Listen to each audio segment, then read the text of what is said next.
Hi everyone, welcome to my channel. ఈరోజు బెండకాయ curry పల్లీలు వేసుకొని ఎలా చేయాలో చూపిస్తున్నాను.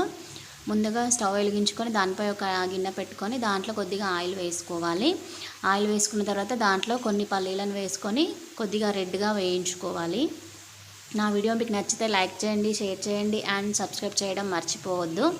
ఇలా వేయించుకున్న పల్లీలు రెడ్గా వేగిన తర్వాత తీసుకొని ఒక గిన్నెలో పక్కన పెట్టుకోవాలి.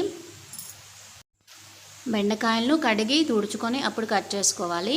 ఇప్పుడు అదే నూనెలో బెండకాయల్ని కూడా బాగా కొంచెం ఫ్రై చేసుకోవాలి. బెండకాయలు బాగా ఫ్రై అవుతున్నాయండి. మనం ఫ్రై అయిపోతున్న బెండకాయల్ని ఒక వేరే గిన్నెలోకి తీసి పక్కన పెట్టుకోవాలి. ఇప్పుడు అదే గిన్నెలో కొద్దిగా ఆయిల్ వేసుకొని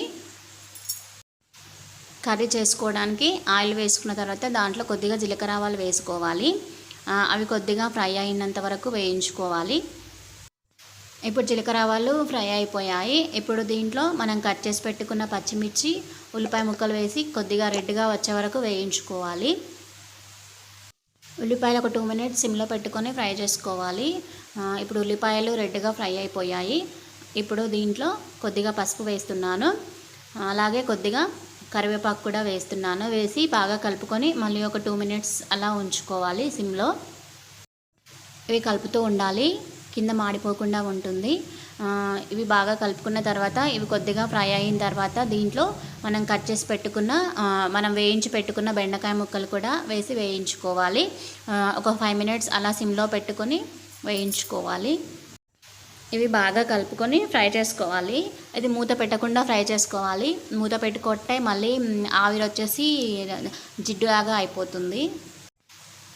ఇప్పుడు ఇది కొద్దిగా ఫ్రై అయిన తర్వాత దీంట్లో ఎల్లిపాయలు దంచుకున్నవి కొద్దిగా వేసాను. అలాగే కారం సరిపడేంత, టేస్ట్కి సరిపడేంత కారం వేసుకోవాలి. సాల్ట్ కూడా మన టేస్ట్కి సరిపడేంత వేసుకోవాలి. బెండకాయల్లో కొంచెం కారం ఎక్కువగానే వేసుకోవాలండి, ఎందుకంటే ఎక్కువ కారం వేసినా కూడా ఎక్కువగా కారం అనిపించదు. ఇవి రెండు బాగా వేసిన తర్వాత కలిపేసుకోవాలి. బాగా కలిపేసుకొని అలాగే ఒక 5 మినిట్స్ అలా సిమ్లో పెట్టి ఫ్రై చేసుకోవాలి. ఇది ఇప్పుడు ఫ్రై అయిపోయింది.